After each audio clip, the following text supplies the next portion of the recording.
Hey everybody, welcome back to Engaging the Phenomenon. And today we are honored to have on our guest, Edson Freeman. And Edson just came out with a book called Strange Light. Love the name, by the way. Strange Light, Personal Accounts of UFOs, NDEs, and Other Enduring Mysteries. And this certainly stands out to me in the sense, number one, that it's firsthand experiences being told. Uh, Not just about the phenomenon, but also the other high strangeness that goes along with it. So, Edson, what drove you to write this book? It's a good question. I think I got interested in the UFO topic, um, along with a lot of other people, starting with the 2017 New York Times article. And then when David Grush came along a few years later, it kind of piqued my interest a little more. I wasn't really into these topics before then. I mean, it was interesting, but I didn't spend a lot of time on it. Um, but once I started digging into this, I kind of got, I don't know if bored is the right word, but I got frustrated with the so-called nuts and bolts side of things. Just endless arguing over, pixels on a video or something. And I felt like we're never going to get to the bottom of these because every video now, especially now, it could be AI, it could be this, it could be that. Um, every every video has a prosaic side that people are trying to pitch, and then a high strangeness side that people are trying to pitch.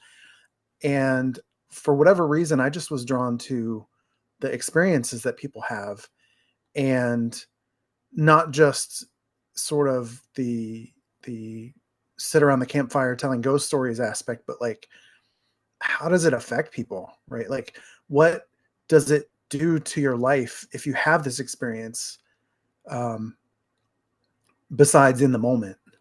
And I just started seeking out people that had had a lot of big experiences or lifelong experiences, and just tried to find people that were willing to talk to me. So that's kind of where it came from. And of course, I have to ask, are you an experiencer yourself? Um, Not on the scale of anybody in this book that I've written. I've had some weird things that at the time I kind of blew off, but looking back, I'm like, that's pretty interesting. Um, that seems like more than coincidence.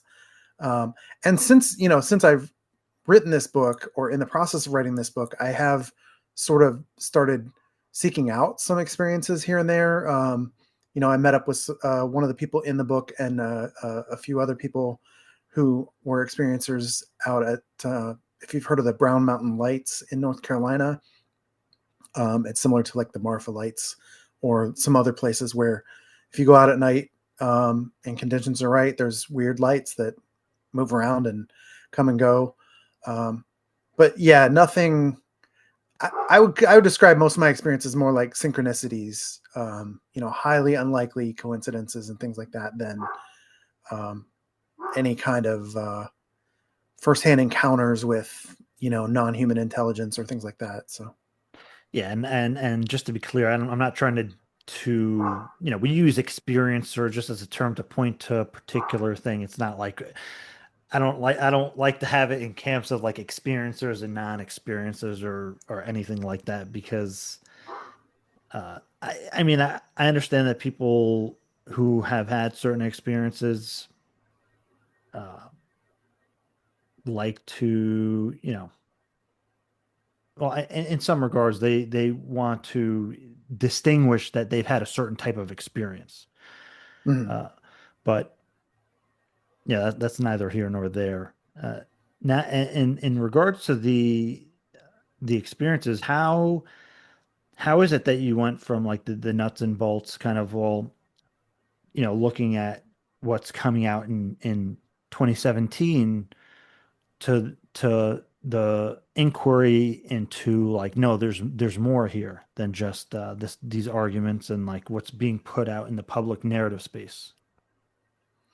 I think what really got me furthest down, I mean, I was listening to different thinkers in this space, different podcasts, and hearing different perspectives. But I think what really sort of pulled me down into these rabbit holes were reading some of the long form, like for example, Chris Beledso's book UFO of God, or Robin Lasseter, if you know her, she's got a book called Earth: A Love Story. Those both were just really fascinating stories. Um, if you set aside any of the arguments that happen around these experiences and just listen to the story, they're fascinating to me.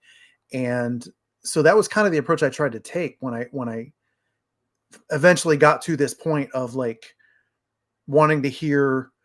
I think firsthand experiences get a bad rap sometimes. People are like, well, that's not evidence, but it's a kind of evidence. It's not hard evidence like, in a test tube in a lab or something. But I think we dismiss these stories a little too easily sometimes. And um, what was really interesting to me was, like I said, not just the stories, but the aftermath. The like, how did the people, sometimes these experiences are very traumatic, and so how do you move on past that?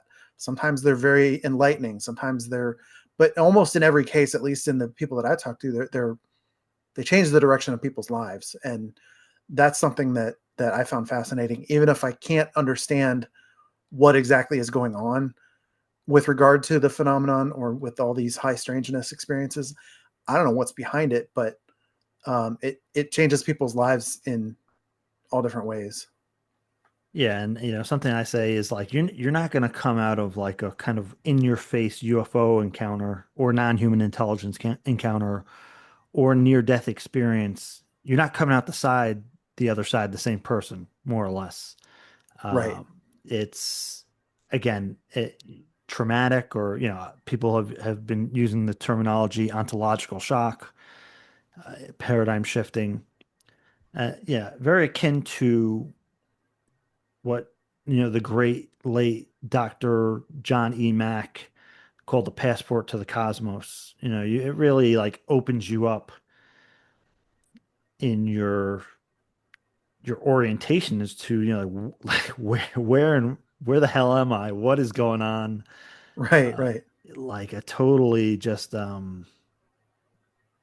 it totally blows you away, and then there's a whole process of trying to understand, right? And I mean, even just trying to come to grips with the experience that you had just had, uh, Yeah. and Yeah. and then trying Yeah. to And go ahead. sorry, Yeah, I was just going to say, I think that sometimes um, people who haven't had any dramatic experiences can go on Reddit or Twitter or wherever and argue all day about this or that.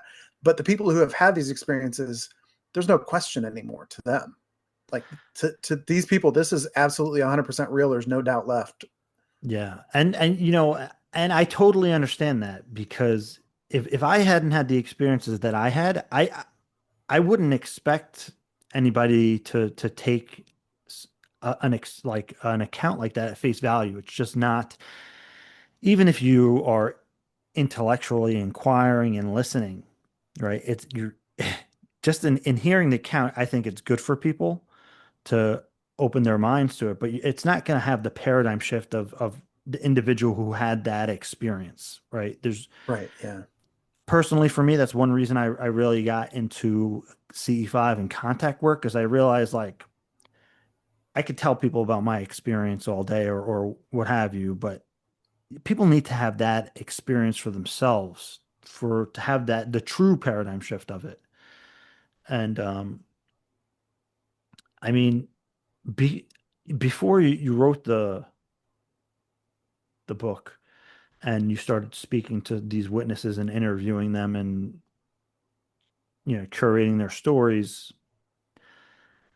what was your take on like UFOs, non-human intelligence, and even like a near-death experience? So I would say if I go like the further back I go, it was a gradual process. So the further back I go, the more of a skeptic I was. Um, I'm coming from a place of, I used to be one of those people that was like, if I can't measure it, if I can't touch it, if I can't have some hard evidence for it, then it's probably not real. I didn't write it off completely, but I was like very skeptical. But things over time, some people are locked into their beliefs for their whole life, and no amount of evidence is going to change their mind. And for me, it was just sort of this buildup of like, there's too much going on here for it to all be just people's imaginations. And people can argue with that, but to me, this has been, I mean, people have been describing these types of experiences for as long as we've been telling stories, right? And they, I tried to go into these interviews with people for the book without any idea of, I want you to show me your evidence, or I want to see your photos, or whatever, prove to me that this really happened. I was like, that's somebody else's thing. Somebody else, if they want to dig into stories that way, they can. I just want to just set all that aside and just hear the story, and then maybe come to some kind of understanding with the whole collection of stories. I'm not sure I really did, to be honest. Like it, I like to say that the stories don't contradict each other, even though they're from all different. There's NDEs, and there's alien encounters, and there's precognition, and there's psychic phenomenon, all these different aspects of strangeness, and they don't contradict each other. They can all exist in the same space. Um, that was one of my takeaways. Um, but yeah, beyond that, it's still, it's a bigger mystery now than it was before to me. And was there one thing? Because I mean, this happens to everyone, right? Is there like, well, yeah, UFOs are real and they're probably aliens, but this kind of afterlife stuff or is that's nonsense. Was there like a point where you thought maybe that you were when you started you considered one aspect of this like yeah this seems like there's a lot to this, I don't know about this other thing, and then all of a sudden it's like holy shit, this other thing is part of the package. Was there like a moment Yeah, like that for yeah. you? I think what got me was, and I'm not going to be able to remember the name of it, but there was a series, um, and there was one episode. It was a sort of a about death and dying and afterlife type stuff, and it had to Was do with children who have past life memories. okay, yeah, was it the It surviving was death Yeah, that's it. on Yeah, Netflix? yeah, that was it. I didn't watch the whole series, but I did see the one episode about children with past life memories, and Yeah. I actually have a friend who has uh, their child had that happen, where they were like describing a previous life, and I think there was the thing that was interesting to me about that episode. And I just talked all about how I was setting aside the quest for physical evidence, but there were, in that story, there was a lot of evidence. There was a lot of Yeah. facts that could be corroborated with the past or whatever. And that kind of was, I think, my entry into, um, this is not just one thing. This is a whole bunch of different things that maybe are all facets of one thing, but there's some common threads through it all, but I don't I don't know how to tie them together yet. Maybe I won't. I mean, Yeah. if humanity hasn't figured it out by now, I don't know that I'm the one, but you know. Well, there's this, generally speaking, there's usually, and unless you are like thrown into one of these experiences, which spontaneously happens to thousands, if not, hundreds of thousands of people, uh, is that, generally, you know, people will have the kind of like almost, the modern consensus materialism paradigm, right? Which is what we're taught Mhm.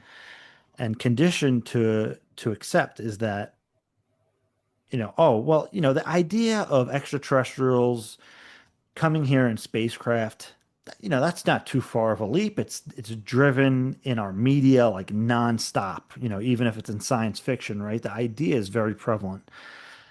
And I think a lot of people go on this kind of hero's journey arc, Joseph Campbell style, of this path of discovery where it's like, oh my God, there's aliens, right? There, if and when they come to that idea, and then they're like, well, who are they? And then they start taking it more seriously, and then they're looking into accounts, and they see all this telepathy involved, and they're like, wait, how is this telepathy happening? And then, oh my God, psychic phenomenon is real, and what does that mean? And then, you go on this kind of like journey of discovery. That's, I guess you can say, if you really follow down the rabbit hole, you're going to come to the conclusion that the high strangeness stuff is really at the center of a lot of what we discuss as the phenomenon, right? And I think there is a kind of clumping together. Um, People like to compartmentalize it and have like, oh no, psychic phenomenon here, UFOs here, but then there's also kind of like, well, no, they're actually connected. But I think there is some globbing together of like, how do you differentiate, at some point of what is what? Right. That and people who have one, if you've had a let's say a UFO experience, an alien experience or something, um, from that point forward, you start having these other types of experiences too. In a lot of cases, or if you have your whole life been encountering ghosts or poltergeists or something, you know, maybe there's some connection to the alien abduction phenomenon or something. Like it does seem like there's the people who are on the outside looking in who haven't had some kind of experience. Sometimes, there has long been this joke of like the UFO people think the Bigfoot people are crazy, and the Bigfoot people think the ghost people are crazy, and the ghost people, you know, but the people who have had the experiences, especially multiple experiences, that those walls kind of come down, and it's like there's I think we get a little human centric with, some other civilization on some other planet builds some ship that looks like it's made out of metal and it comes here from a long way away, and we can't figure out, that's one of the arguments, or had been one of the arguments for a long time, is how could, we have this relativity problem of it takes so long to get from there to here. How could they possibly do that? And it's like, well, maybe we're we've got the wrong perspective on this. Maybe that's not how it works. And maybe we just haven't thought to ask the right questions yet about what this is or where it came from or how they got here or whatever. Yeah, and that's what I love about the UFO subject is that it generally has that effect on people where you start off with maybe nuts and bolts, and then gradually you see a lot of the other, you know, again, like you said, and even in my case, right? Like I started with entity encounters, which went to out of body experiences, which went to UFO encounters, which went to poltergeist activity and psi phenomenon, and through this hermeneutical cycle. Uh, and speaking of like Ray Hernandez, the Free Study, uh, Edgar Mitchell Foundation, they did that study with maybe 4,000 participants, and they found that, like you were saying, somebody generally who has one of these type of experiences, in my opinion, what I think what happens is when you have that kind of experience, it opens your aperture to what we would consider subtle realities, right? And then that therefore opens you up to psi and everything else. But what's kind of insane, right, is like, what are the odds that somebody who had a UFO encounter goes on to have something that's unpredictable, like a near death experience, right? It's not just like a passive, subtle perception of something. It's an event that happens. That what are the odds that both happen to the same people? And statistically speaking, right? Like it's insane, right? If you look at Right. the statistics of the number of people in the world who have a near death experience and then go on to have a UFO, they're two outlier events, right? Right. And Right. then even like a kind of in your face psychic phenomenon experience, right? Like, and these people are having all of them. So what do you make of Right. that? Yeah. Yeah. Well, and you're making me think of one of the subjects in the book. There's a guy named Sean. He had a near death experience that was really profound.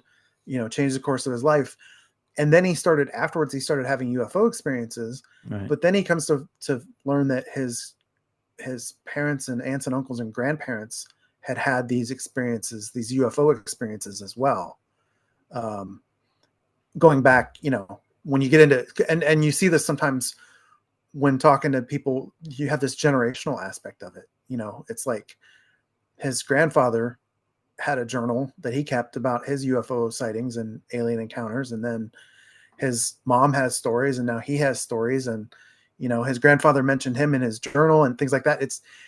It's definitely, I mean, a skeptic might be like, well, there's something wrong with that person, they're making it all up. But at the same time, it's it's common, right? Like, if you have this one type of extraordinary experience, you're bound to, if you ask the right questions, you might be like, oh yeah, no, I did have this other thing. Sometimes it's super obvious, like in Sean's case, but um, other times it's like when you ask somebody to tell their story and then you say, has there been any other kind of weird things that have happened to you that are not, say, UFO related?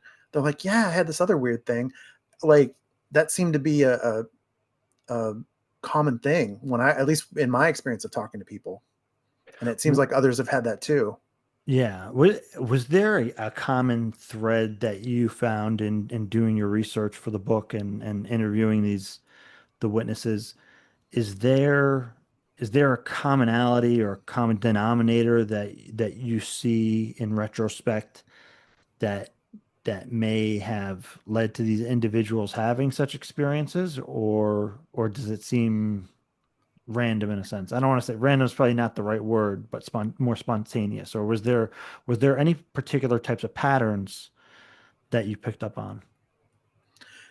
With, like, regarding the people, like if there were common traits among the different people that I talked to, I didn't find anything. Like, I had people from all over the world. I tried to make it as broad as I could in terms of like geography and also in terms of types of different experiences.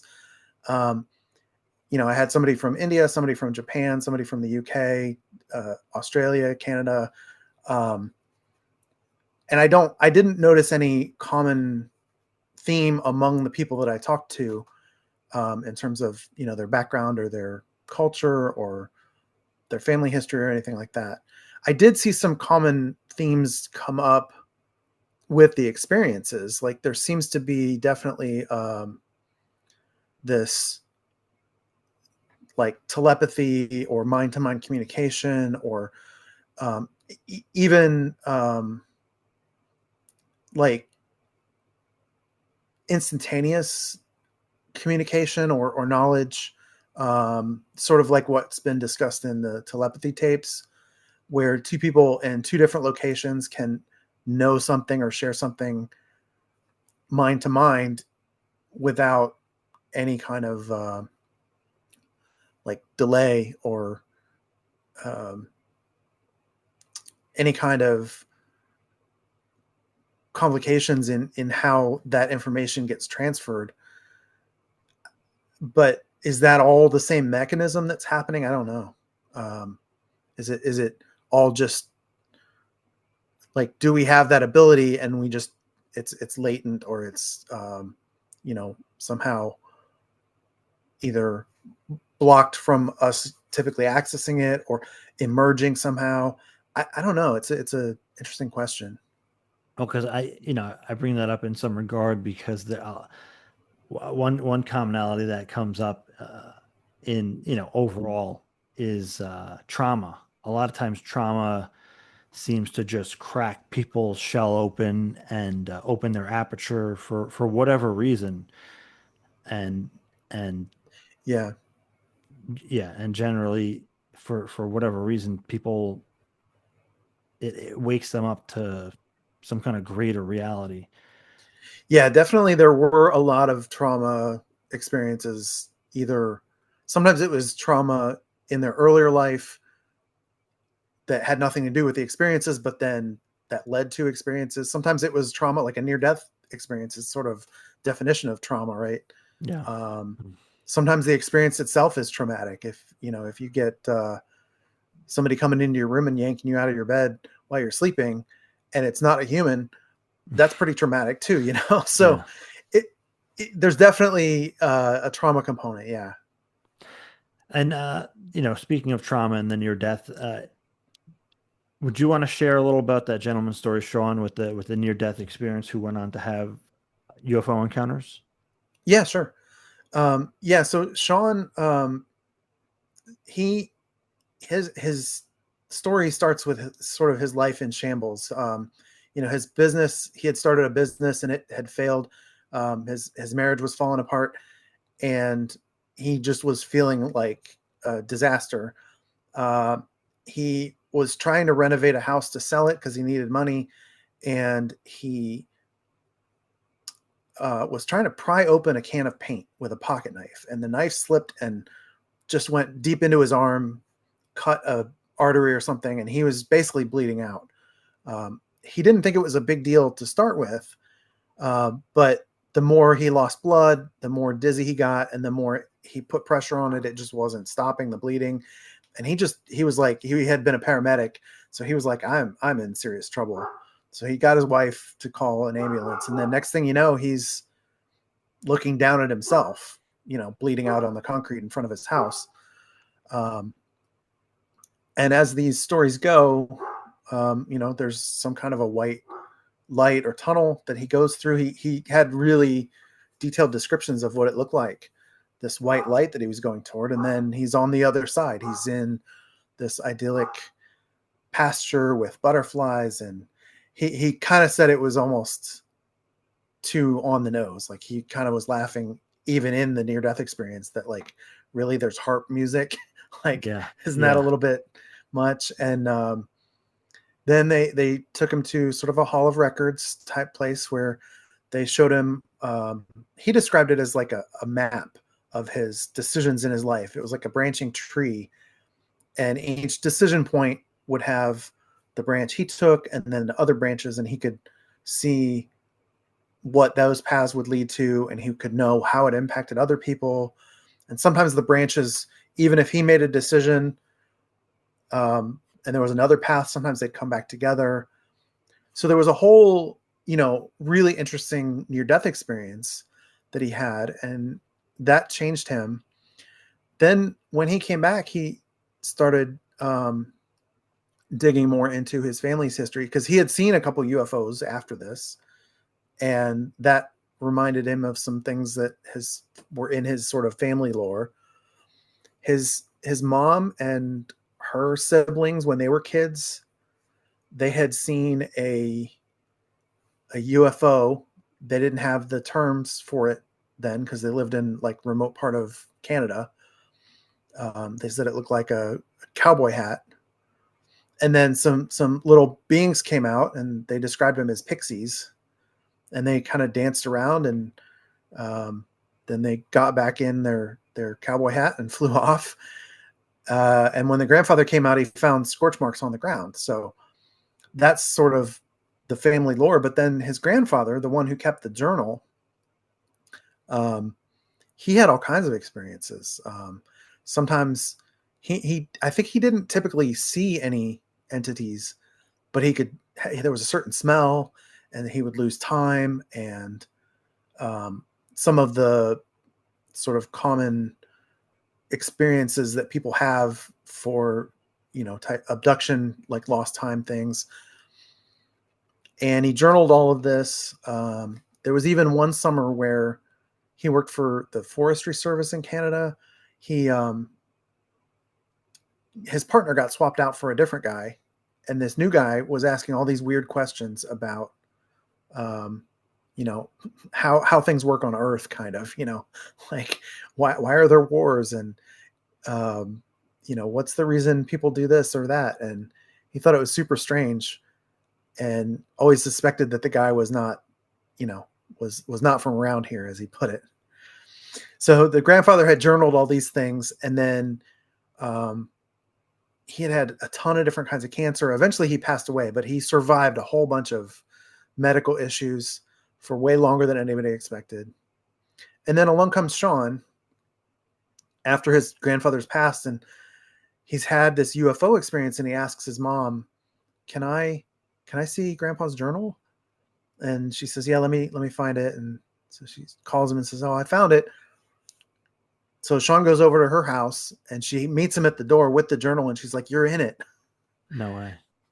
Yeah. So it was just his grandfather basically thinking that Sean was sort of next in line for having these visitations or whatever. And yeah, he reports that he does have this smell that he detects sometimes, where it's like a metallic. It was differently described as like somebody welding or like burning electrical wires, that sort of ozony kind of smell. Um, and he's had some missing time. He's seen a number of UFOs, and he's had some telepathic connections with his fiance, who he lives in. I think he lives in Alberta or Calgary. I forget, somewhere in Canada. Um, and his fiance is living in Germany, but they've had some like shared dream type experiences and things like that. So he's had a whole life of just one type of experience after another, that seems, like we talked about, it seems to be generational. Yeah, and were there any other near-death experiences related in the book? Yeah, there's one, a woman named Jamie had a really interesting near death experience, where I didn't know this term until after I talked to her, but I guess it's called a walk in Yeah, NDE, right? yeah, So she she died in the back of a police car under some pretty sketchy circumstances as far as the way the police handled a situation.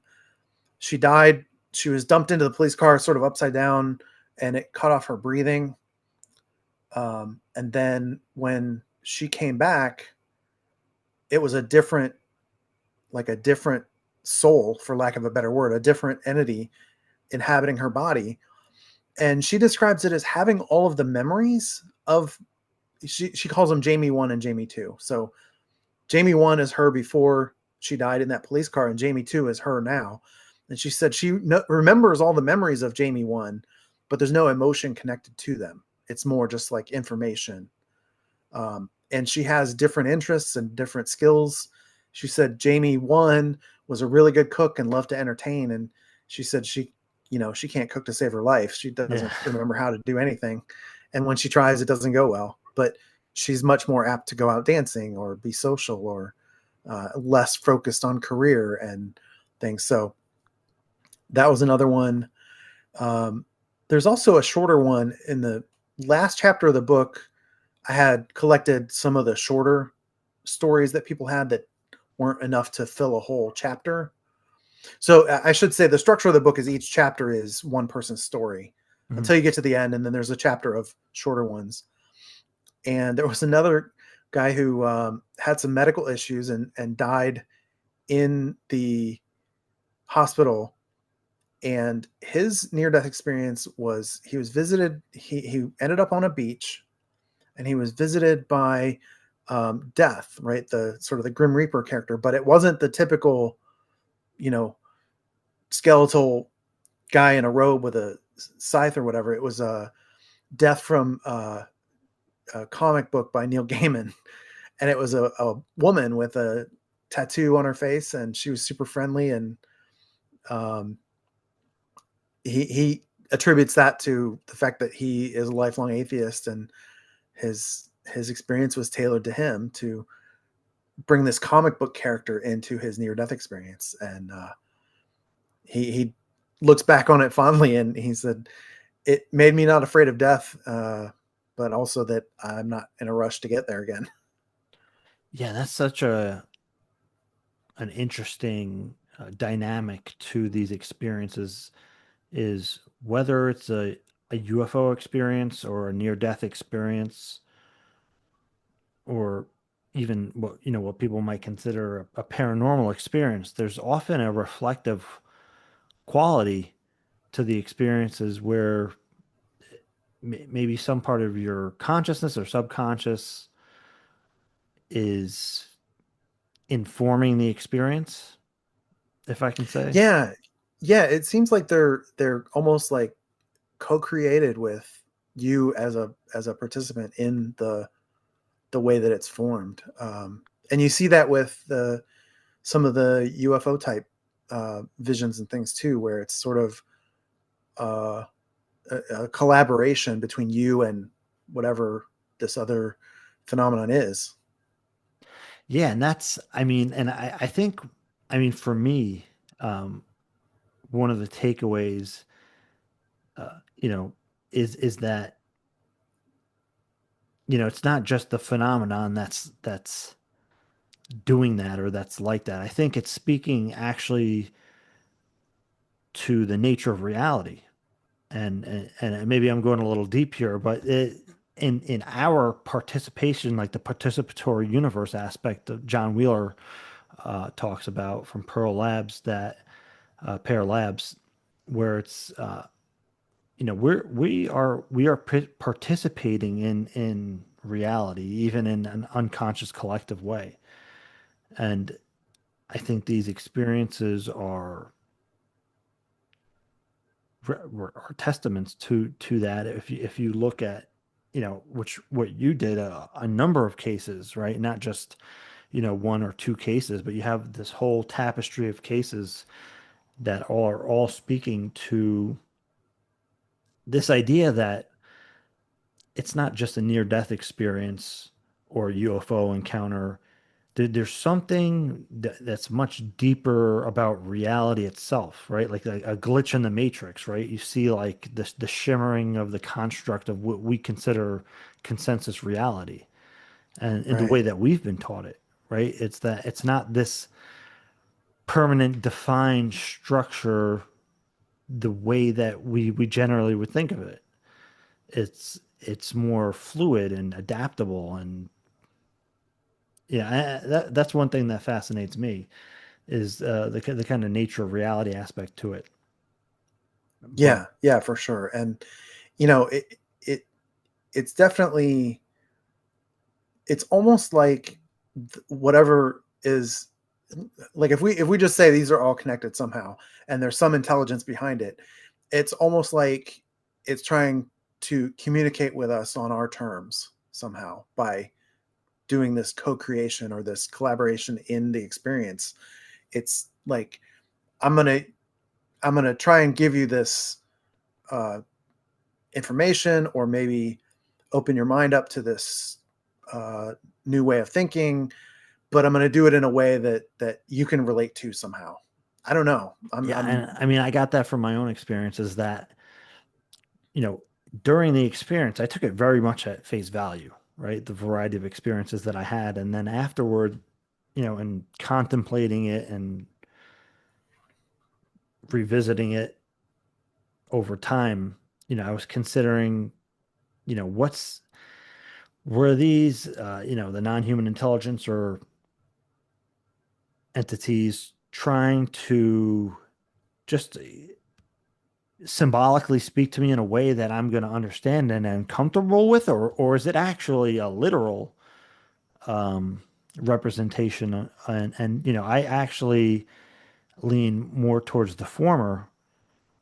After much meditation, contemplation on the experiences, but the in in putting together the stories and speaking to the witnesses, what were you um what was driving you to finish this project?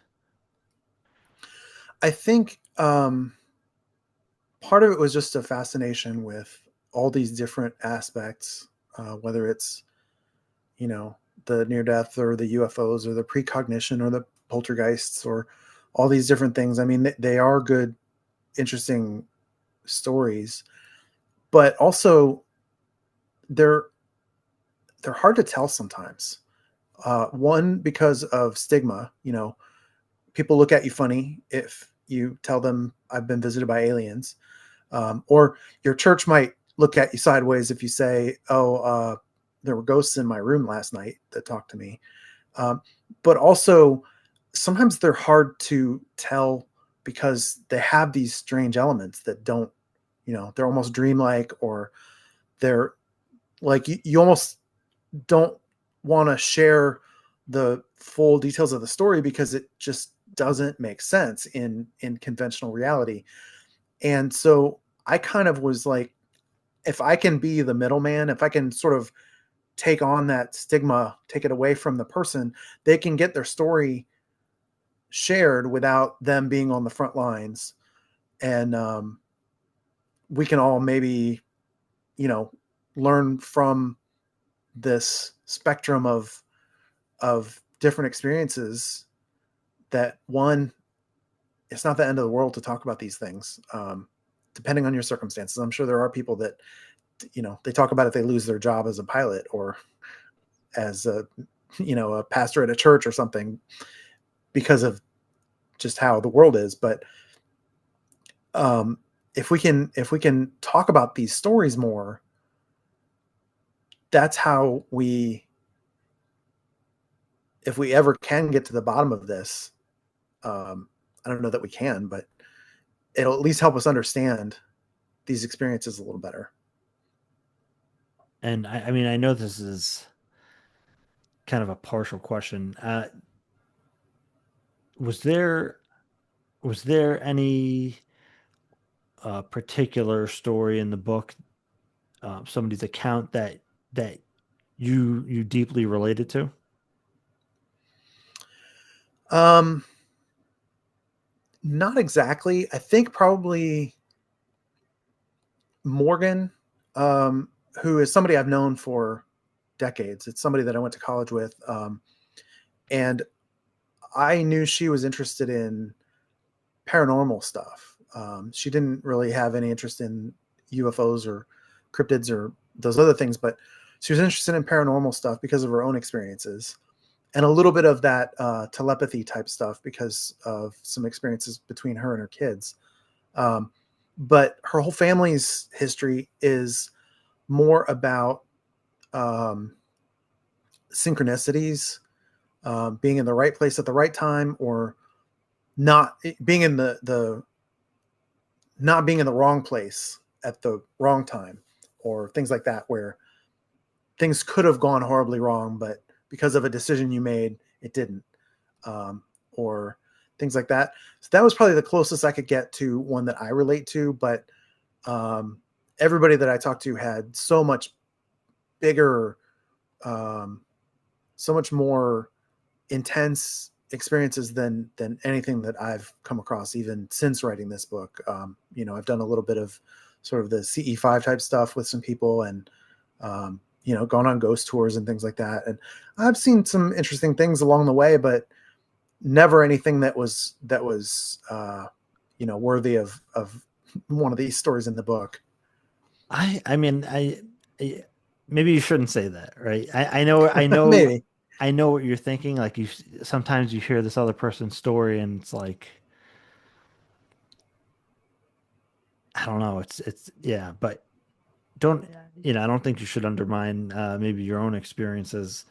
But speaking to not being at the wrong place at the right time, or however you probably word that. Yeah, I don't know if a lot of people know, but actually, I believe Richard Dolan, his dad was a fire safety director at the World Trade Center during 9/11, and I think he called out that day, and every fire safety director, which is what I do, died in the World Trade Center that day. So that's I mean, like, what are the odds? I mean, Yeah.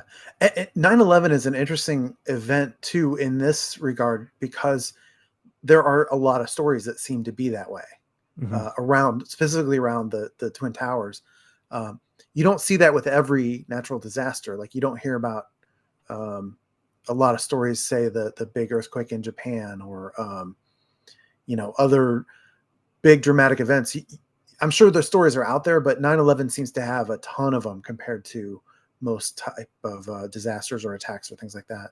Yeah, and there's a research organization, and maybe it's like the Consciousness Project, where they are running these random number generators, and it was the morning of 9/11 or the day before, there was a huge spike in the as almost as if there was an unconscious anticipation that something was going to happen of global significance. Yeah. And but getting back to the CE5 experiences or contact work that you got involved with, and the haunted houses you visited.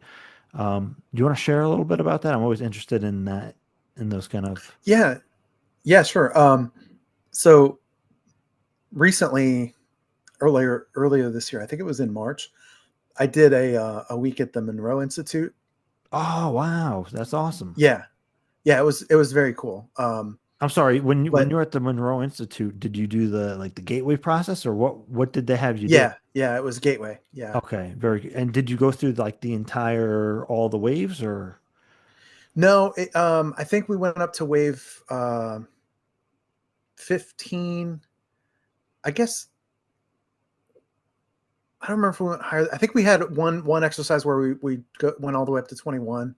Mhm. But um, it's mostly focused on uh, like the focus 10, 12, and 15 are for that introductory. I don't know, introductory. I mean, it's a week long, so it's not really introductory, but Yeah. um, yeah, it's mostly 10, 12, and 15, and they dabble in a few others. I So mean, and I'm sorry, I don't want to keep interrupting you, but this is fascinating to me because I'm actually revisiting the whole gateway stuff in Robert Monroe, and currently in something I'm working on. Uh, how did you find the HemiSync technology and the Monroe Institute in general? Like, so the Monroe Institute, the experience of going there, setting aside the sort of hemisync stuff, just the general, like it's really well run. It's well set up. Um, the nice thing is you can set all of your responsibilities aside for the week. Like they will ring a bell to let you know when dinner's ready. You don't have to look at your watch. You don't have to like everything is taken care of. You got a place to sleep. You got food. You got snacks. So really, all you can do. I mean, all you need to do is the meditation stuff, and then talking to the rest of the group about sharing the different experiences. And the one challenge I had while I was there is that I fall asleep. mhm. Like I fall asleep every time. So I had to get creative. I'm like, okay, well, let me try with the lights on. Let me try with sitting up. By the end of the week, I was getting better at it, but also I was getting more aggressive with how to keep myself awake. Like at one point, I they gave me some wireless headphones so that I could walk around while we were doing the meditation because I just would, they call it clicking out. I would click out hard. I would just be like gone. And they say that your brain, your ears and your brain are still getting the benefit of hearing these things, but I was like like I want to actually be aware of Right. what's going on. So and I did have some really interesting things happen there during the meditations. There was one exercise we did where we were supposed to. So the exercise has to do with asking for guidance. Kind of, it's like, give me, three pieces of advice. But our instructor was like, I like to do this one a little differently. I want you not to ask for advice for yourself. I want you to ask for another person. But the trick is, you're not going to know who the other person is. you're going to get this advice, you're going to write it down, and then we're all going to come back, and then I'll tell you who your person is. So sort of a double blind kind of a thing.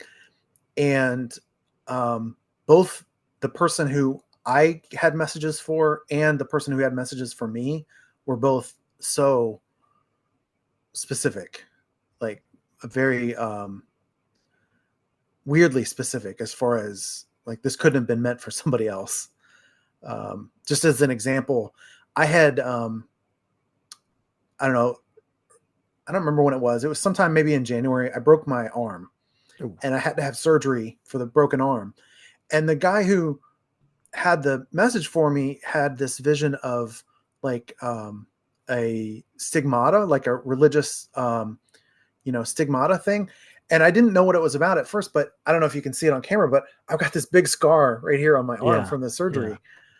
So that's just an example of like, that was so specific to me, that it was weird. And then the same with going the other way, the person that I had messages for, had to do with specific colors and things like that that were like meaningful enough to this person that they teared up when I was, describing it to them. And we would always know what was going to be for lunch, even though they cooked it in a different building down the mountain. Like somebody would always be like, I think we're having pizza today for lunch or whatever. And Yeah. sure enough, it would be right every time. So there was a lot of interesting things going on.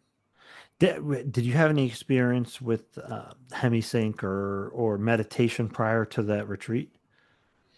I had sort of been trying to practice meditation and dabbled in some of the hemisync stuff.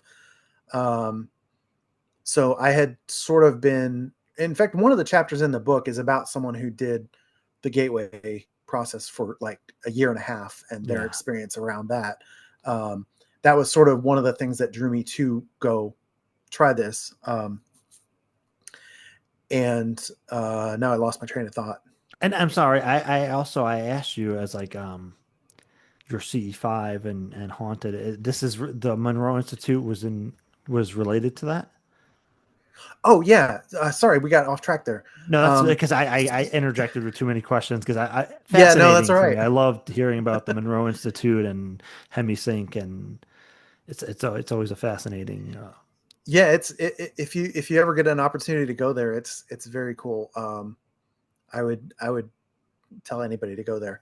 Um, but one night we were out sky watching. Basically, we were all just standing around, staring up at the stars and the planes going overhead. And we were out there for probably at least an hour, maybe even closer to 2 hours. We were out there looking up, and everybody was kind of hoping we'd see something, and we'd be like, "Oh, what's that? Oh, that's just a satellite. It's moving in a straight line, not deviating, not doing anything interesting." And then um, we'd see, "Oh, look, there's something. No, that's just a plane." And it was just a lot of us just standing around chatting. And some people gave up and went to bed. And eventually, there were probably, I don't know, 8 or 10 of us outside, and all of these orbs started showing up. And they were responsive. It would be like you hear about people that are like, can you get brighter? And it'll get brighter. Yeah. Somebody jokingly said, can you make a triangle? And it made a triangle, like two lights down below and one up top, just like going across together. And then we saw one that was really weird. It was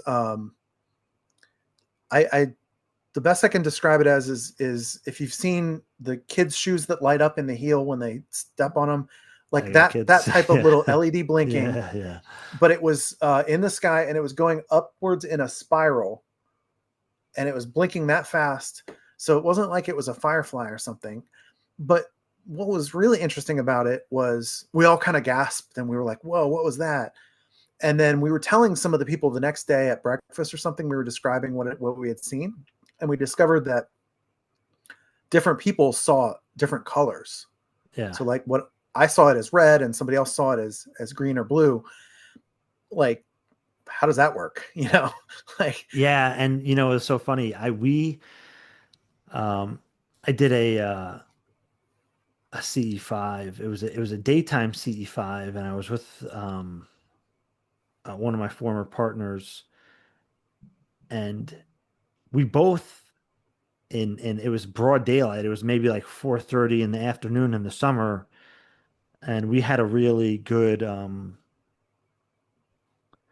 we were on a really good streak, if you want to call it that. We were in a really excellent flow doing like CE5 almost every day. And she was doing it with me.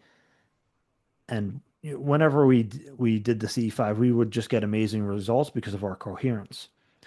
And one afternoon we were doing it again. It's probably 4:30 in the afternoon, clear blue sky, and saw this ruby. I saw a ruby red sphere in the sky, and it was um, I don't know how to celestial, magical. It had this just amazing qualities to it, and I saw it as a sphere. And I'm saying you see that, right? And she's like, yeah. So I'm assuming she's seeing what I'm seeing, and she's a little bit artistic, and so she actually drew a number of these encounters that we were having, and she is shortly after this experience, she's drawing it. And I was like, "What do you?" I was like, "What? That's what you saw?" Because she drew a freaking triangle, like a red, but it was ruby red, but it was a triangle. And I was like, I saw it clearly, like I wasn't like it wasn't like I kind of couldn't make it out. It was clear as day to me, as spherical, right? And Right, right, she's here drawing the same exact color, the ruby red, everything with the same like ruby, magical, celestial qualities, except she saw a triangle. And I was like, I was just like, I didn't know what to make of it, right? I'm like, right. I'm sure it was a sphere. Like, there's no question. It was so clear to me. And Yeah, yeah, so it's just, I don't even know what to make of that, right? yeah. And it was the same with my experience. It was like, okay, it was 100% red for me. Yeah, Like ruby is probably a good description of it. And I could understand if one person said, "Oh, it was white," another person said, "Oh, it was blue." right, Those are close right. enough. But like red and white and blue and green, like it couldn't have been. It doesn't make sense in conventional terms. So Yeah. And there was another experience I had. It was a pretty dramatic and in your face experience where my whole family was there, and there were all these colors of different objects, and what just one of my family members there didn't see the colors at all. They saw like white and like again maybe like a light bluish, but they didn't see the purples, the greens, the reds, and all of that was going on. And I'm like, and they're not colorblind, like not even a right, little. They have better vision than me.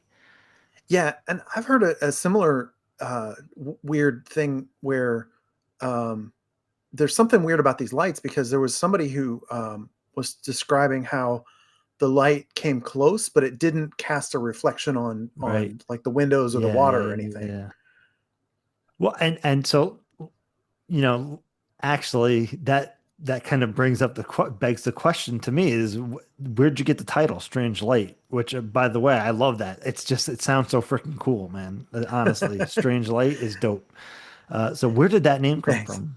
Yeah, It, it took me a long time to come up with a title. Like I had some working titles that I was never really happy with, and I was like, I I knew I wanted something short, like a short name, because if you have a 6 word title, people are going to stop halfway through and just be like, okay, next book.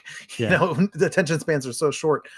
But I felt like that phrase sort of captured a lot of different aspects of this, whether it's the NDE with this strange light that a lot of people see, or the UFOs, or like there's a story about the Marfa lights, or sometimes these ghosts or spectral images have a weird glow about them, and it just felt like strange definitely fit, and light.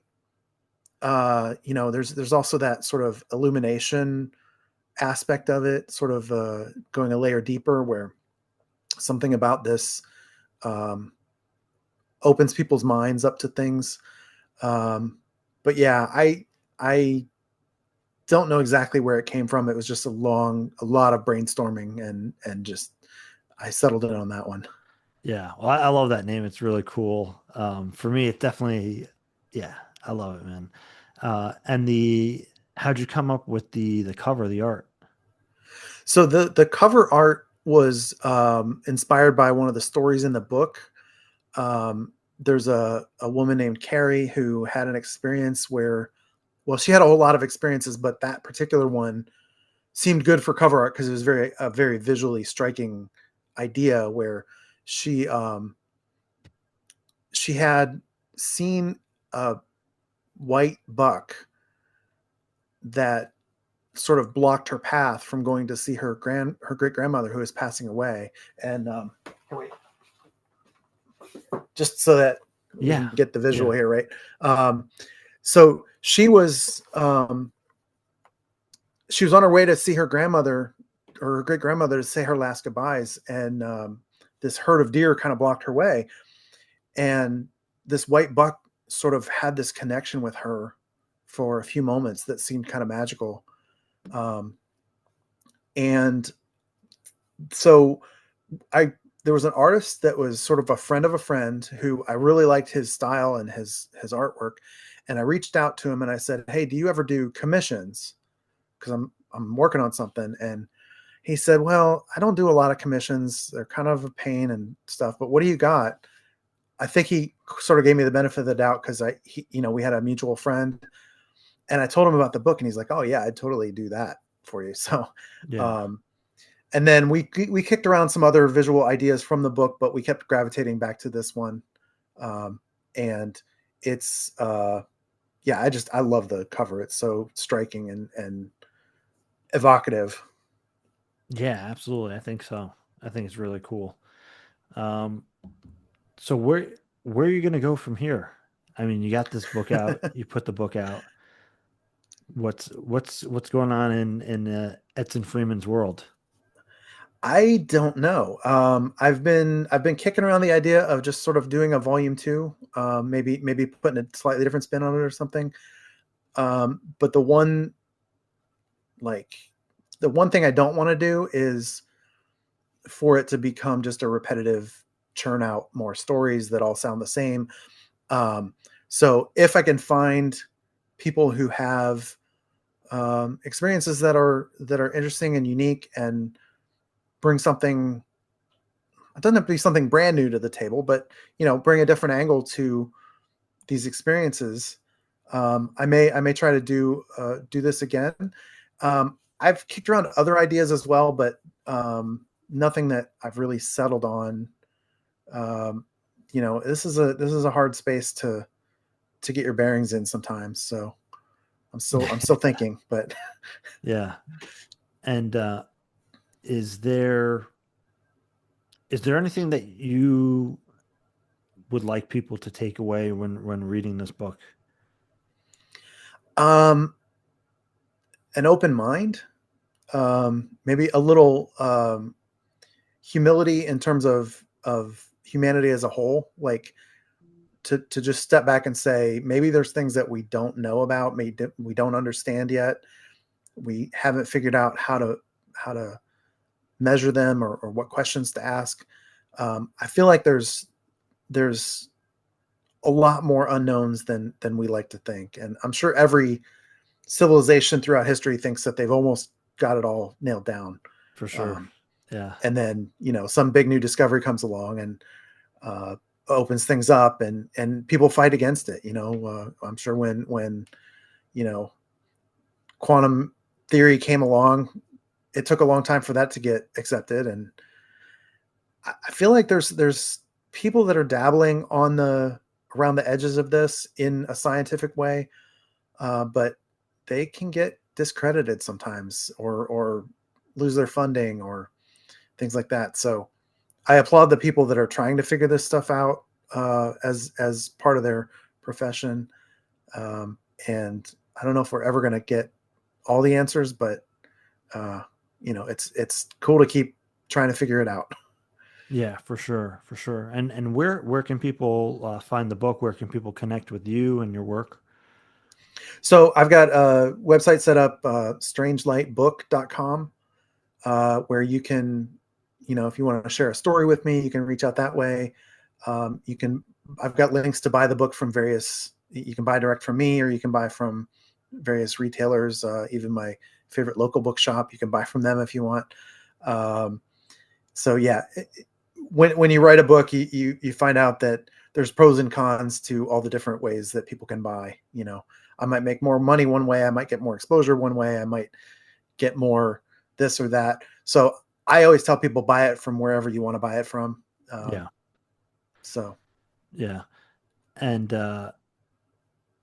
it's been great speaking to you. Finally, again, I keep seeing this book come up, and I saw you on Neon Galactic with James Falk, who's awesome. So it's great to finally speak to you, and I look forward to uh, whatever further projects you put out. And you have a YouTube as well? yeah, it's mostly just shorts promoting the book. I haven't really done a whole lot else with it, but um, it's yeah, I'm on YouTube and TikTok and Instagram and all the places, just sort of trying to do that author thing of letting people know about the book, and stupid dad jokes and things along the way too. But Yeah, you gotta. it's it's been you know it's been an interesting project, and I hope I can keep working in this space. You still got to pay the bills and do the day job, but Yeah, you know it's sure. it's a Yeah. fun side project for sure. Yeah. Well, again, thank you so much for coming on, and I appreciate your time, and I appreciate you, trying to deliver and communicate um, in a kind of authentic way of trying to tell these people's stories and taking the brunt for them just in case. Yeah, people can yell at me for being full of it or whatever, but yeah, I can take it.